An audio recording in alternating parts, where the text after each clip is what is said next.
something that I'd like to say to teachers today, because there's some stuff going on right now that just kind of breaks my heart. And I've mentioned this before, but I'll mention again. Both my parents were public school teachers, and I have a lot of family members and friends that are public school teachers. And my dad was, he was a very beloved sixth grade teacher. I still get messages from some of his students many years later who say that he was their favorite teacher.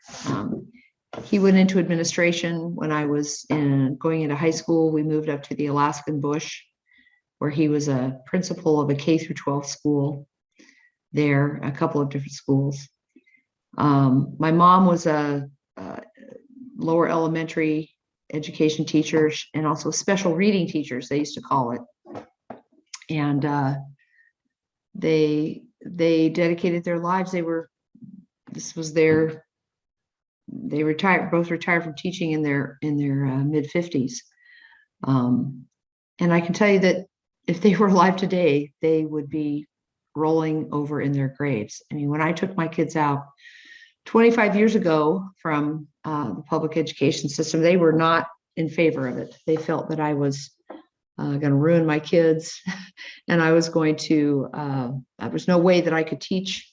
I had 5 children at the time. I was pregnant with my 6th, that I could possibly meet the educational needs of, 5 or 6 children. And the truth was I couldn't. That's the thing that I learned pretty quickly, but that's for another video. In any case, I feel confident that I can comment on the joys and the frustrations and the challenges that most teachers are up against under normal circumstances, because I was exposed to it all my life. The truth is, I really feel for the teachers today. I do a fair amount of reading every day on Facebook pages dedicated to teachers, and I hear what their pain points are. I hear what they're going through. There's any number of resignation letters circulating the internet of teachers that have left the profession and telling us exactly what the problems are and why they're leaving. Teachers are in the crosshairs of every group there. It's administrators, parents, school boards, other teachers, kids. Nobody is being very kind to teachers these days. And I truly do feel for them, because they are an amazing group. Teachers give their hearts. They go into education to change lives, to make a difference in the world.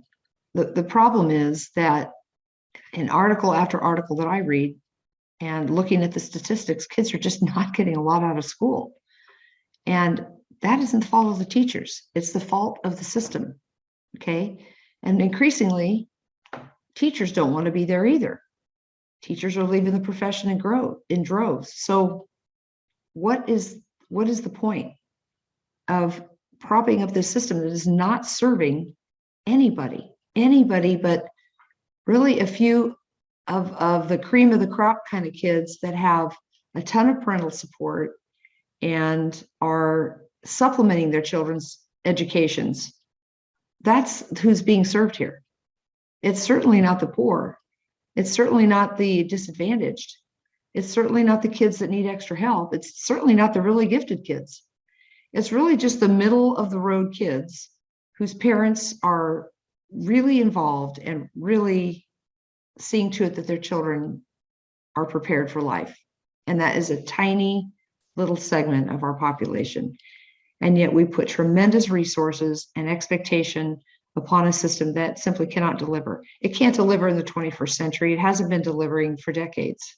You might ask, why is this happening? What has changed? I'll tell you what has changed. Back in the 70s and 80s, our system decided that it was much more important to acquire skills and much less important to acquire knowledge. What does that mean? How does that translate? Well, I think I probably mentioned this before, but I'll mention it again. When your child goes to school, they obtain certain skills, and the skills are all obedience based, right? We have behavioral skills that they acquire. It's how to sit in your chair quietly, how to respond to the teacher when he or she calls upon you, how to raise your hand and not respond unless you're called upon, how to get in a straight line and march to the lunchroom, how to fill out assignments on time, how to put your name at the top of the paper. Those are behavioral skills that your child is obtaining at school. Then they obtain other skills such as how to do addition facts, how to do subtraction facts, how to write a sentence, how to read a book, how to sound out words, how to write in cursive. They learn the skill of taking part in a discussion. Some of these things are not bad.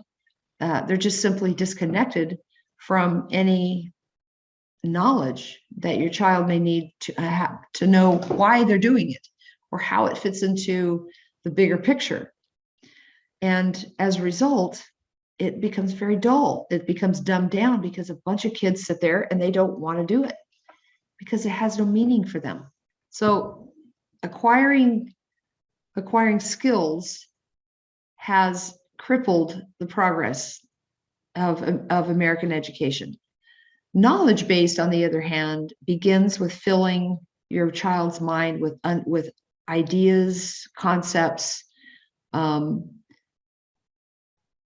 using facts and figures in real life situations, right? And in ways that are of interest to that child.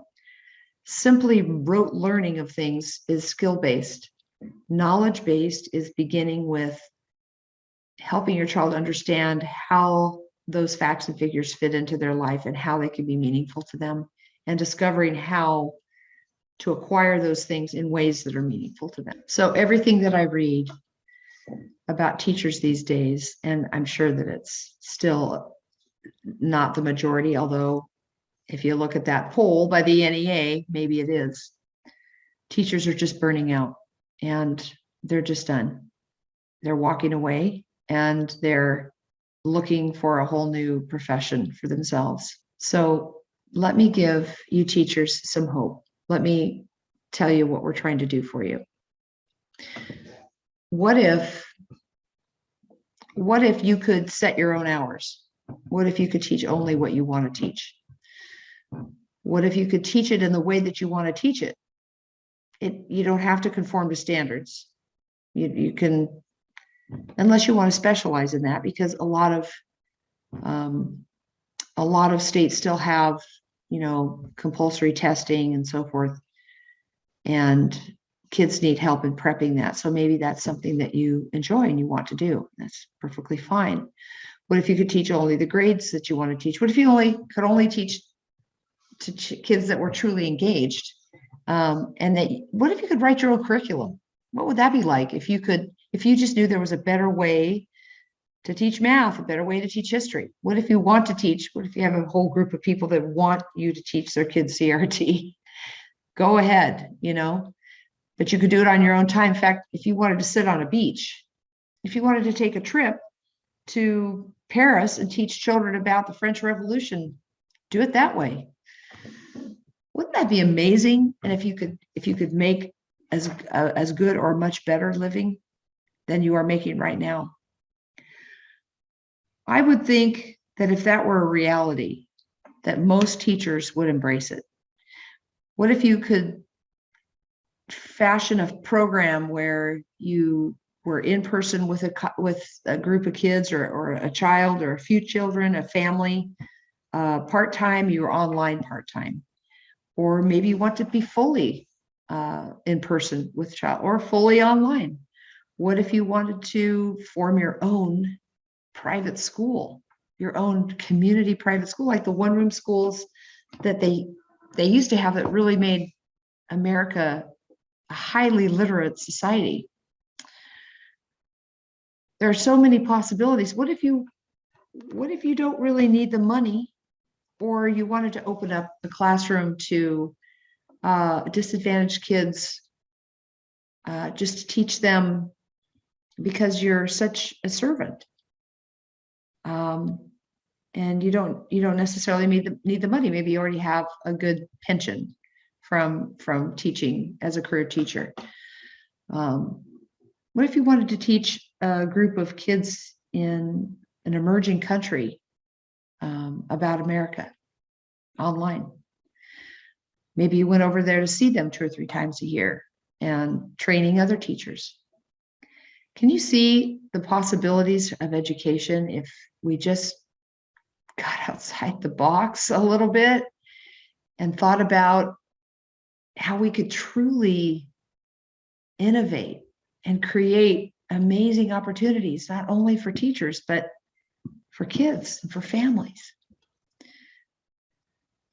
I know that there is a really steep learning curve with these kinds of thoughts. And a lot of people think, oh, if we do away with the public system, we're going to end up, with a whole bunch of kids that don't have anything at all. They're not safe at home. They're not getting fed at home. Parents are drug addicted, yada, yada, yada. Friends, these problems will be tackled. But we can't do anything until we get 2 things happening. The first is we have to get rid of compulsory education laws. We have to we have to undo the national compulsory education laws that began in Massachusetts in 1842, 43 or 45, whenever that is, early 1840s. They need to be scrapped. And we need to give that power back to the parents and back to entrepreneurs that will change these scenarios. It'll happen because everybody wants it to happen. Or we need to have school choice. We need to have the money that's already being taken from American taxpayers who are already paying for children that are not their own. People pay bonds in local communities. People pay their taxes, and that some of that goes to education. Those dollars need to follow the child, and without strings, no strings attached. That power needs to be given back to the parents. In order to do that, we need to break the unions.